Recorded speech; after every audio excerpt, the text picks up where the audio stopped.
Hey, what's up, Facebook friends? I'm in the kitchen. I'm ready to cook dinner. I wanted to share with you a quick and easy recipe that you can prep ahead and make on a busy weeknight. Wednesdays are my night that I have a little bit more time because Mark takes the Soester to dance class, and I have about an hour from the time they leave till they get home to do the dishes, pack lunches, get everything in the fridge, and get dinner together. So not a lot of time, but a little bit more than we typically have on, say, a Tuesday where we're out for 3 hours, get home at, I think we get home at like 7:30 and have to eat like quickly right away. So Lent is coming up. I think it's coming up in like 2 weeks. I could be wrong, but it's coming soon. I do know that for sure. And that's when people start thinking about fish and seafood recipes because they give up meat on Fridays. We give up meat on Ash Wednesday if you're Catholic and you participate in that. So I wanted to share with you a recipe that we are having tonight. It's crab cakes. It's cleaner eating crab cakes and homemade cocktail sauce, because cocktail sauce is sort of a staple during the Lenten season. Fish fries, fish sticks, fish sandwiches, cocktail sauce has gone all over the place. I actually do have a jar of cocktail sauce because I want to talk about it. Like, this has a ton of sodium in it. It's high in sugar. It's got some questionable ingredients in it. And so that's why I'm going to talk to you about how to quickly and easily make this at home with stuff that you probably already have on hand. And it's going to taste better. It's going to taste fresher, and it's going to be a lot healthier for you. The crab cakes we prepped ahead on Sunday. So if you're starting to pay attention to like seafood specials, here's my little tip. We buy the can, it's a can, it's like this size. Sorry, it's gone. We did it on Sunday. Of blue crab meat. They sell it at Giant Eagle. Whenever it goes on sale for $9.99 a can, that is an amazing price because I think it's normally like $22, $23. So if you see it go on sale for $9.99, snag it up. Snag up two, really, because you can make a double batch of these crab cakes and put them into the freezer, and then you have them for later on. When you make them at home, you are also getting a better quality crab cake because you're not getting all of those fillers that they put in when you go to even like restaurants, when you're ordering them from a fish fry. They're just loaded with breadcrumbs and fillers, and you're not getting as much crab meat. So when you make them at home on your own, it's like all crab meat. It's great. And it also reminds me of Deadliest Catch, which is one of mine and Mark's favorite little shows if we ever have time to watch. So I always think, am I getting crab meat from one of my boats from the Deadliest Catch? I don't know, because I know that the blue crab are like the more elusive ones. So I'm not sure if like the Time Bandit is out catching these crabs. I'm segueing a little bit, but back to the crab cake. So we prepped these on Sunday, and what we did was, one of the biggest things is you want to keep them together, right? So my tip is you prep them and then you spray your pan down really well, or you coat it with oil, and then you put your formed crab cakes on it and wrap it in tin foil and then store it in the fridge that way. This is if you have room in your fridge, if you have the pan to spare, because a lot of people don't have like a bunch of pans. I mean, we don't do a lot of cooking during the week, so like I can like totally give up this pan because I know what I have coming up. So I put all the crab meat cakes on the pan, and then we just kind of put them on here together. So see how they're like still nice and together. They're easy to go, and it's gonna be good to go. So now the next thing is you wanna sear these on the pan. So you're gonna sear them for about 4, maybe 5 minutes on one side. You're gonna flip them once, give it another sear for a couple minutes, and you're gonna slap them in the oven, and you're gonna finish them off. They're gonna be nice. They're gonna have a nice golden crust on them. They're gonna still be all together, and they're gonna be basically all crab. It's gonna be so amazing. Now, as far as the cocktail sauce goes, check this out. It's seriously, like, you guys, it's so easy to make your own stuff. And honestly, like, quantities, you kind of just have to play around with what you like the seasonings and the spices. But here's what I'm going to tell you. It's so easy.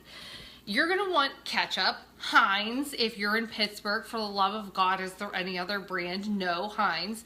If you want to make it cleaner, then you'll use tomato sauce. But honestly, Heinz ketchup is perfectly acceptable. It's what we use, so that's what we're gonna use. So you just squirt some ketchup in, however much cocktail sauce you wanna eat, just squirt it in.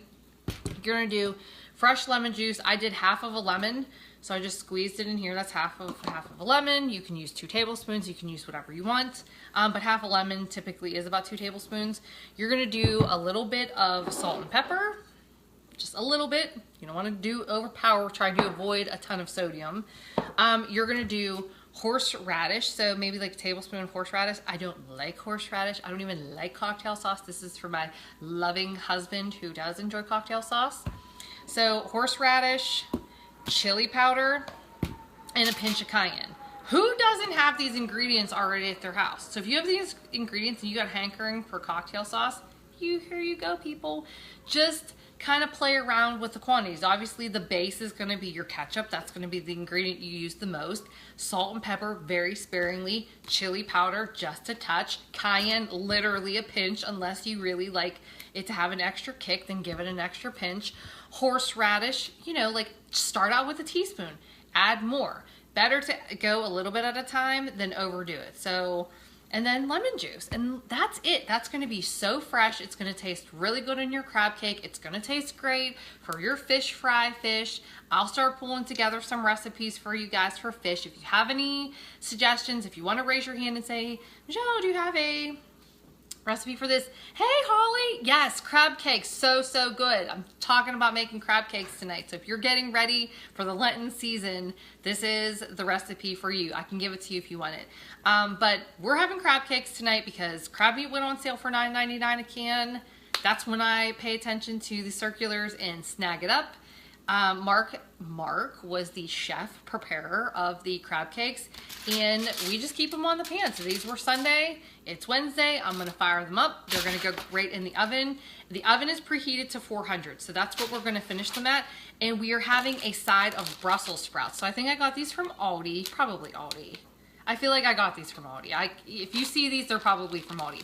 But it was a bag of Brussels sprouts. The nice thing about this bag is I took them out and I'm roasting them.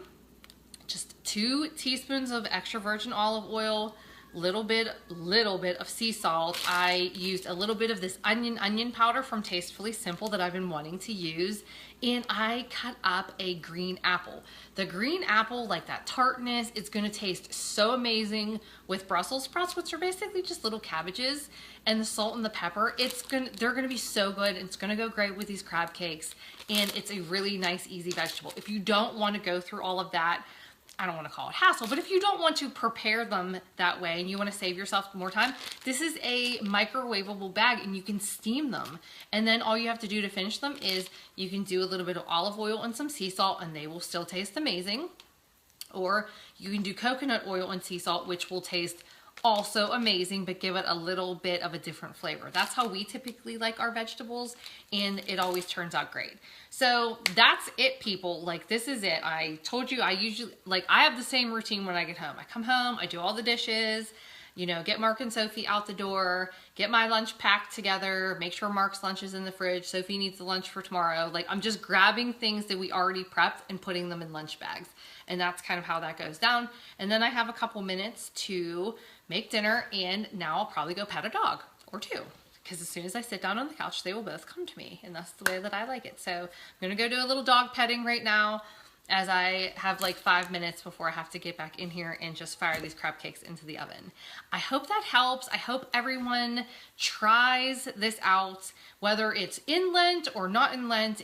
There's no reason why you can't make your own cocktail sauce at home. It's gonna be so much better for you. You're gonna save so much sodium and sugar and questionable ingredients just using what you already have in your own house. If you have any questions, always let me know. Just comment below or hit me up with a message. I'm always happy to help, and I hope you guys have a great night. I hope you guys got out and enjoyed this awesome weather. I was stuck inside working all day, but it was nice to drive home with the sunroof open, so at least I got that. See you later.